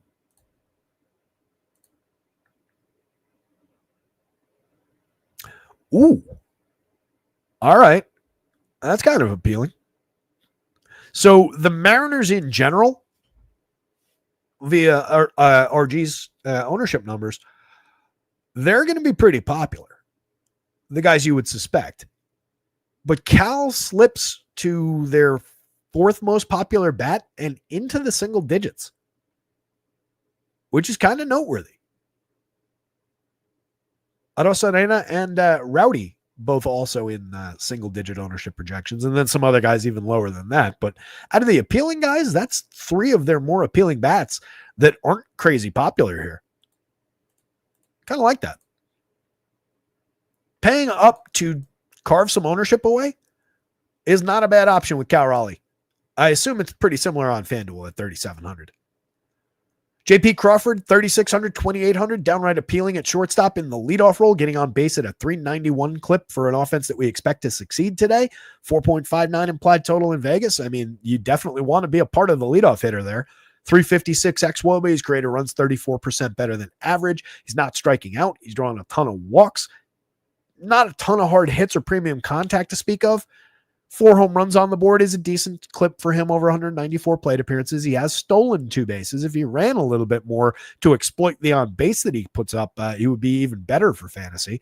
But very playable piece and cheap at 36. If I go there and let's say Julio, the obvious, and then to Cal, my 3-man is 47.33 a piece, so 4,800 a piece, and I'm getting Julio and Cal and JP Crawford. That's not bad. It's an expensive 3-man, but it's not unplayable. And you can extend that, and let's say we throw Rowdy into it.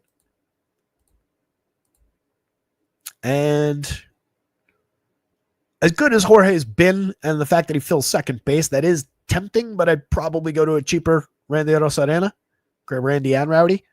And I'm at 43.40 a piece. So 4,400 a piece for Rowdy Tellez, Randy Arozarena, Cal Raleigh, Julio Rodriguez, and JP Crawford with a 4.5 total going up against this version of Lance McCullers. That's got some appeal. 3 playable options down lineup. What you don't want to do, as we talk about a lot, is get over the top with piling up 3 of these guys into a stack and only getting to 2 of those guys. It can come through from time to time. It's certainly the much lower owned version of how to stack the Mariners, but those guys hit down lineup for a reason. You're getting a lot of production out of Dylan Moore right now. 271, 333, 486 with 7 home runs and 8 stolen bases, a 215 ISO, a 344 xWOBA. Probably the most playable option down there, but he's not that hitter in the long term. So, you're paying a little bit of a tax for things that have already happened over 120 plate appearances. Up to 4,700 is kind of uncomfortably high for Dylan Moore on DraftKings. 29 is more playable. At least he slots in at second base, but then you're skipping Jorge Polanco on DraftKings, and you don't really want to do that because he's hitting second. He's been on absolute fire this year with 10 home runs, slashing 298, 353, 589, a 424 xWOBA supporting the continued upside, 14.5% barrels, 51.8% hard hits. He was gone, and then he came back better than he ever was. Julio, continuing to slowly normalize. 231, 309, 415, a 185 ISO, 355 underlying xWOBA, 9 home runs, still creating runs 11% better than average, still putting high quality bat on ball, even though it's down from where we expect him. In a vacuum, those are decent numbers. So we're still going there. 5,032, you get a little bit of a discount for the slow start once again here. Arozarena at just 45.32, getting on base at a killer 360 clip, helping run creation for this team like crazy. 128 WRC plus, has a 352 xWOBA and some very solid contact numbers underlying a 224, 360, 394, and just a 170 ISO, 6 home runs on the board. So we should see an uptick in just general offensive production from Randy Arozarena, and he's already not been bad. He's just kind of gotten cheap for really no good reason. 4,500, 3,200. This has not been bad performance by any measure other than batting average, which is a terrible measure. So, yeah, fire away with the Arozarena shares. And then you get to Rowdy, who, he's slashing 194, 254, 454. That is a decent slugging percentage. That is a very high caliber 259 ISO. He's at 8. He has hit 8 home runs in only 118 plate appearances. He's barreled 19.2% of his batted ball events, 44.9% hard hit rate. Rowdy Tellez has good power upside.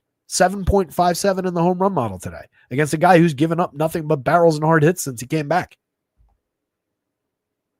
Monster upside for those prices. I feel like the sites are putting too much weight into batting average this year with these pricing algorithms. I don't know why, but I think we can take advantage in a lot of these spots. Leody Taveras, mix and match caliber player, always has been.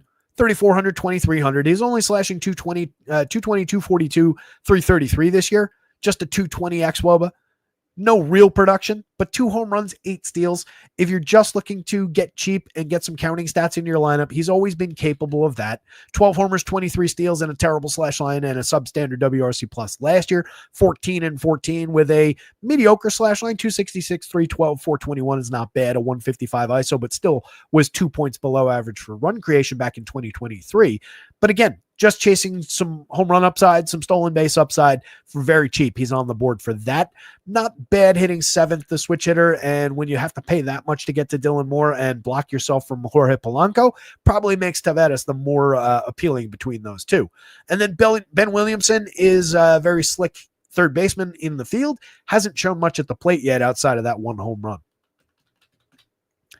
Going down to the Astros. So again, George Kirby, making his season debut.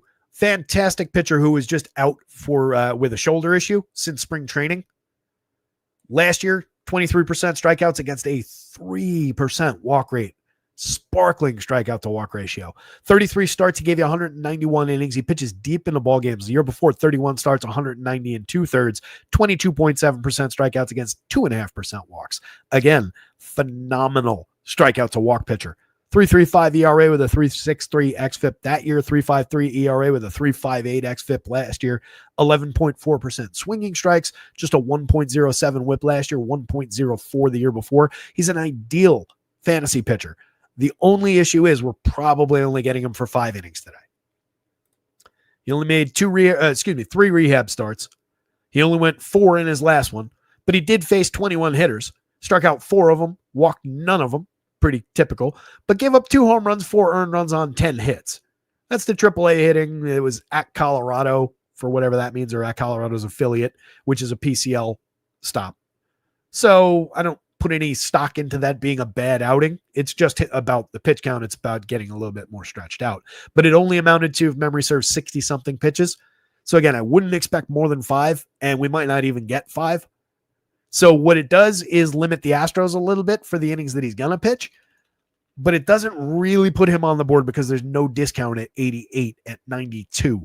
I don't know that we're even going to effectively and reliably get to those medians. He's more than capable of getting to those scores in, say, 5 innings, but it's a bit of a stretch if we give him less than 5. Obviously, it would come down if I changed the innings projection. But I don't know how playable he is, considering that they didn't exactly price him right. But I don't really want Astros bats against. He's very likely to take them off the table pretty effectively for whatever innings he pitches. Jeremy Pena, if you're going there, though, at 3,800 is kind of a priority bat. 297, 356, 438, a 343 xWOBA, 128 WRC plus, one of the better shortstop options on the board on this team as well. Also gets the leadoff spot, just like JP Crawford on the other side. So there is appeal in just getting to the frequency of plate appearances, the frequency of contact. He's always been decent at avoiding strikeouts. He's been medium to low walk. So there is opportunity there just in batted ball events. He's never great. This is one of the better stretches that we've seen, but we've seen him do this over 150, 200 plate appearances from time to time in his short career so far. So this is an upside stretch. And since you're not paying a tax like you are with Dylan Moore for the uptick in performance right now, I think it's perfectly fine to continue to go there, but I just don't expect that much from this hitter in the long term. I expect him to be much more like the 266, 308, 394 guy. 15 home runs, 20 steals. I mean, that's not something to sneeze at. That is good production from a shortstop, or from a cheap shortstop, but just at league average for WRC plus. Just a 128 ISO. That's more who Jeremy Pena is. At least I strongly suspect. Isaac Paredes up to 10 home runs now after a little surge.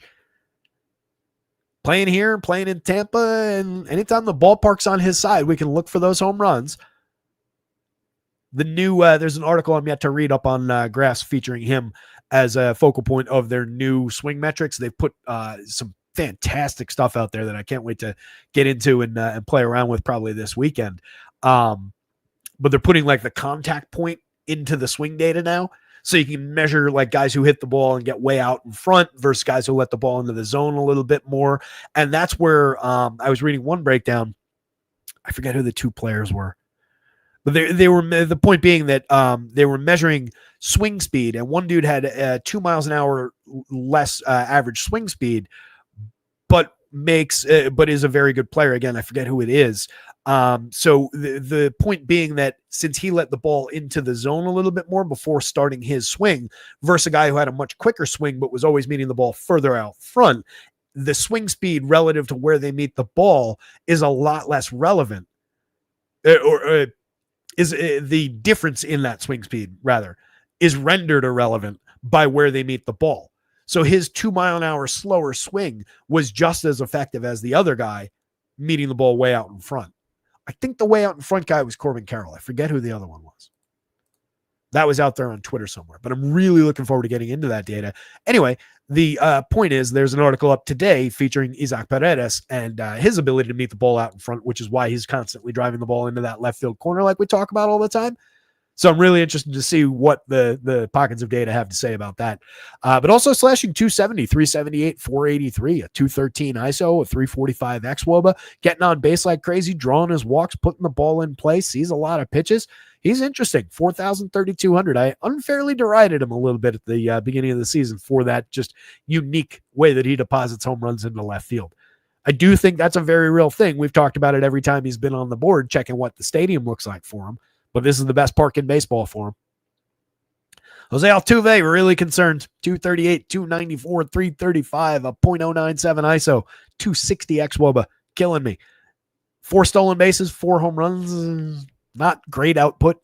He's not really striking out. 17.9, 7.5% walks, looks exactly like who he's been over the last couple of years in those departments, but barrels and hard hits both down again this year over year from last year, which was down pretty significantly the year before. So getting a little bit difficult to see with Altuve. You at least get him at second base for cheap. You can plunk him into the outfield for cheap. He's still hitting third. There is still upside for him, but with Kirby on the mound on the other side, it is going to be a challenging day to see success out of Altuve. What he is still very effectively is low strikeout, though, which is true for basically everybody in this Astros lineup, not named Christian Walker or Cam Smith. Everybody else sub 20%. The entire lineup 18.5%. So not a great strikeout day to pile on to the short start with Curbs. Jainer Diaz I would be interested in. 9.8% barrels is noteworthy. 39.4% hard hits. Both those numbers trending up a little bit and normalizing back to what we expect from this hitter. 224, 247, 364 is devastating to our expectations, particularly in spots where we talked our co-managers of a shared team into drafting him. That hasn't gone well yet. The fact that I talked us into taking Jainer Diaz while Lou talked us into taking Jeremy Pena because Gunnar Henderson was hurt, and Pena's success and Diaz's failure so far, it hasn't been fun for me co-owning that team right now. But I expect a full turnaround and a return to form in the ongoing sense from Diaz. Once we get to the end of the season, we've got 600 plate appearances in the books. I think we're going to be looking at a hitter who's maybe not at 299, 325, 441, but maybe somewhere around that 282, 308, 538, maybe with a little bit less power. But I think we see the return to form with the hit tool. He's just too good. His hit tool is too strong to not deliver. 5 home runs on the board. He has flashed a little bit of pop, but just a 139 ISO, 322 xwOBA, puts him around the average. Christian Walker, 37-29, another part of their problems down there. 200 pretty bad plate appearances. I would wager these are the worst 200 plate appearances that Christian Walker's put up in 4 seasons. 199, 270, 337, only 5 home runs, just a 138 ISO, just a 312 xwOBA. At least there's good contact. 12.6% barrels and 47.2% hard hits. Not far off the mark from last year. This is a guy who was a premium bat over the last couple of seasons. 26 homers last year, 251, 335, 468 with a 217 ISO. The year before, 33 home runs, 258, 333, 497, 239 ISO, while not striking out that much. That year, he struck out just 19.2% of the time. I've mentioned this before. That went up to 24-1 last year, 27-5 so far this year. So he's losing strikeouts. He's losing some power upside. He's losing home runs as this has gone on. I expect, given the quality of contact, that it does turn around and normalize for him and could happen in a real hurry. So it keeps them very playable if you're going to the Astros. But again, you compound the problem by having George Kirby on the mound for 4 or 5 innings here. It's not pretty right now for Christian Walker. Victor Caratini, good source of bat on ball for a cheap catcher at 3,100. We've talked about him a lot. 9.2% barrels over 94 plate appearances, doing exactly what we would expect. 3 home runs, 265, 351, 434. That on base is a little bit high. 330 xWOBA, 128 WRC plus. He's just a decent option for very, very cheap pricing. Where you have to play catchers, I would encourage you to include him in the mix. I still prefer Jainer Diaz. I'd rather have a guy hitting 4th than a guy hitting 6th. But Caratini's been better than him over those 94 plate appearances, honestly, and has always been able to put high quality bat on ball. 44.7% hard hits 2 years ago, 43.1 last year. Medium barrel rates, but we don't need a ton of barrels from a guy like that. Jake Myers, Cam Smith, Mauricio Dubon, mix and match pieces going down the lineup. Myers, we talked about yesterday, having a strong season. 162 very good plate appearances, 306, 369, 431, creating runs 31% better than average, 8 stolen bases. Not a lot of premium contact to brag about, but low strikeout, fairly high walks so far this year. Those numbers are notably changed from the last 2 seasons, so we'll see what he can keep up. Last year just slashed 219, 286, 360, hit 13 homers, stole 11 bases. Year before, 10 homers, 5 steals, 227, 296, 382.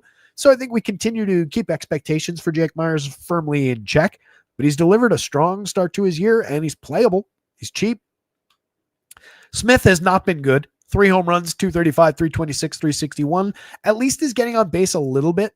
He's at a 101 WRC plus, but not making the premium contact they were hoping for. 30% strikeouts, 10.4% walks is keeping him alive with that on base, but really difficult to justify too many shares. And then Mauricio Dubon is a replacement level player at the bottom. Second base eligible for a cheap price is fine. 258, 300, 364, a home run, 2 steals. Technically has been better than Jose Altuve, but it's difficult to make that case in any serious sense. Since I don't expect depth from George Kirby, I will say Mariners bats, Astros bats, and unfortunately neither of these pitchers.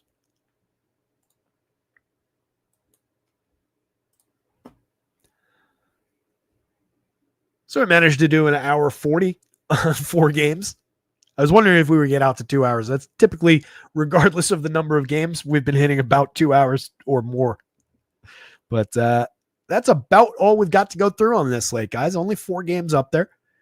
Really ugly for pitching.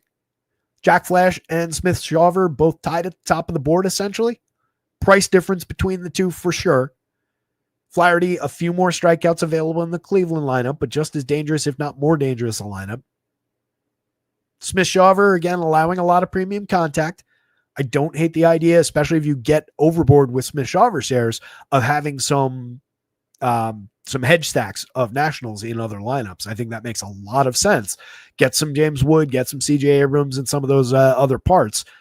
It probably makes some sense to attack a highly owned Smith Shawver and hope that we have a bad day for premium contact from him in some of those lineups. In one, that's not my approach. But if I have 150 lineups and 40% of them have Smith Shawver shares, I definitely want to have some hedge stacks with Nationals and Jack Flaherty and Burrows or something like that as my pitching combo. Oh, Larry says Eno did a podcast on this. I assume that you mean about the contact points and stuff. I'll have to look for that. Sharp dude.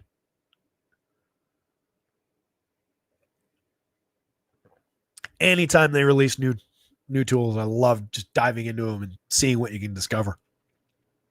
And I also love all the people smarter than me that are discovering even more important things. Definitely makes for interesting reading. So Bybee is a challenge, 8,400, 7,800, but offset by price from the very top of the board and stronger option than Kirby in just 4 innings probably. Savali in probably, again, just 4 innings. Burrows in his debut, total wild card. Good numbers for strikeouts in the minors, problematic for walks, problematic for home runs.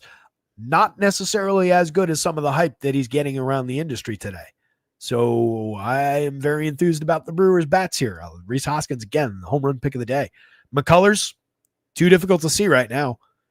66, 65. I mean, if you're putting him on deck for 5, he could find enough success against that Mariners team. At those prices, I would have to say, as much as Trevor Williams is on the board at 74, 63, I do think you could throw darts at McCullers. Maybe a little bit more than Kirby, just given where he's priced. But he's just been really ineffective. And I'm much more on the Seattle side of that. And then Trevor Williams, again, not as bad as his 5+ ERA right now, but very low end overall, sub 20% strikeout rate type. Very difficult to envision much success against Atlanta, but he's there at 6,300. So if you're just looking at it as the free square, then he's as playable as anybody else on that tier. We've got more history with Trevor Williams and some success at the major league level than we do with Mike Burrows. So for 100 more against similar opponents, both those teams are kind of underperforming. Both those teams have power bats. I don't want to say I have more faith in Trevor Williams. They're not offset by all that much projections-wise. I think he's just as much on the board as any of those other options, but that is an uncomfortable position to be in. Savali's challenging, given the fact that we know he's only going to throw like 75, 80 pitches. Not much there. Rather have Pittsburgh bats. It is an ugly, tight, challenging kind of a slate. Losing that Boston-Baltimore game did nobody any favors. With that in mind, you guys, thank you as well, Larry. Thank you, Cooch. Appreciate you guys. Appreciate all the thumbs ups. Comment on the shows if you get a chance. Whether it's a, hey, idiot, you got this wrong, or thank you so much for getting that one thing right. It led me to some success. Drop comments on YouTube. More to the point, subscribe to the YouTube channel. That really legitimately would be helpful. Hop into our Discord as well. Discord's always free. It's always good conversation going on in there. You can drop your screenshots of your success in there. Love seeing those. But that link is in the description below, as are links to rotoscouts where all the projections live. Access to projections for under $1 a day, all in across all sports. Anything that hits that website is yours for under $1 a day. Full stop. So check that out. Weekly, monthly, quarterly plans available. Trying to cater to people who build a few lineups a day, but the tools work just as effectively across 150 lineups a day across multiple sports. So if you're a max builder, if you're a min builder, if you're a hand builder, we've got stuff for you. And we're not trying to break the bank. We're not asking for hundreds of dollars for each sport. Check out acemind.io as well, our sim and optimization partners. Promo code rotoscouts over there still gets you 20% off your first month. Been promising for feels like weeks now that I'm going to get on board with Gunn and we're going to get a show scheduled. I will follow up on that over the next couple of days and actually make that happen this time. I know he's out there. I think he retweeted my show link earlier. I don't know if he showed up in the crowd today, but we will make that happen at some point. I owe him a response. Anyway, you guys absolutely rock. Thank you so much. Good luck out there tonight. Somebody go win something. Share the results when you do. And we will see you tomorrow for hopefully a much better, more in-depth, more interesting slate. Later, gang.